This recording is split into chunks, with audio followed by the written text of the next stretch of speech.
The Nuclear Non-proliferation Treaty conference is underway at the United Nations in New York, and it heard a startling warning earlier this week from UN Secretary-General Antonio Guterres, who warned about the threat of nuclear annihilation. WION's correspondent in New York, Susan Teherani, who has been very busy, spoke to Dr. Robert Floyd, Executive Secretary of the Comprehensive Nuclear Test Ban Treaty Organization. Dr. Floyd, thank you so much for joining me on WION. It's a pleasure to be here. Thank you.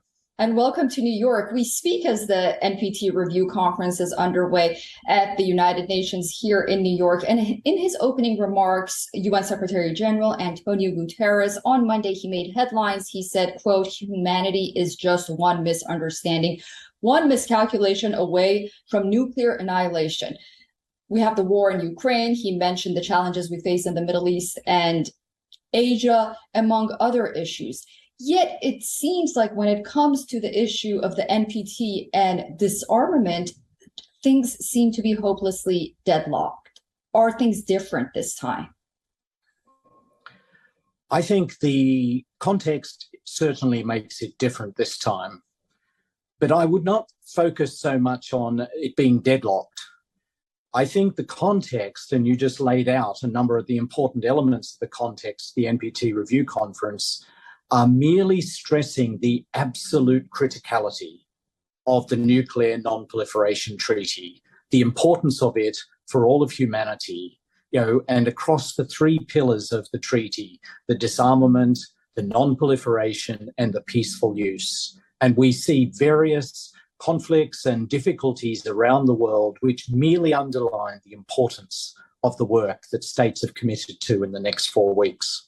Do you find that one of the challenges today, at least, is the situation that Ukraine is in, and that is it decided to give up its nuclear weapons, similar to Libya, and it became extremely vulnerable after that. Is that one of the concerns that perhaps countries face today? Have you had discussions regarding that, not only about the countries that haven't signed or ratified or have ratified, but are on the fence, but at the NPT itself? Is this a major challenge to get countries on board after what they're seeing with Ukraine? The Ukraine situation and the crisis that we clearly see there, which is a tragic humanitarian crisis. It is interesting to see how that affects the perspectives of different states and even different players within states.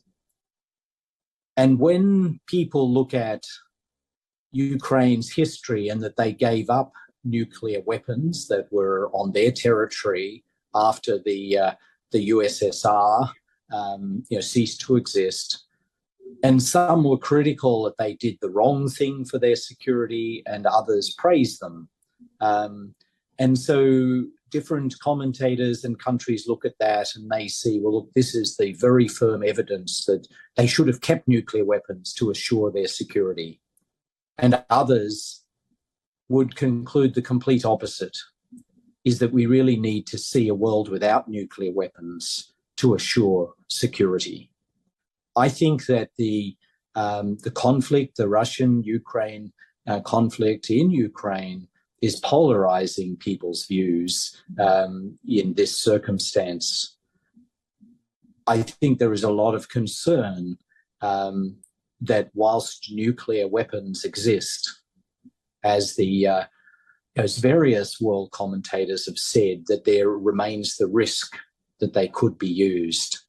And that has been, I think, a very sobering realization for many, that we are still in that situation, which is why the NPT, let's go back to the beginning of our conversation, why the NPT and the CTBT both aspire for a world without nuclear weapons. And both treaties want to do their piece that could get us to that end, because that is the ultimate, more secure outcome.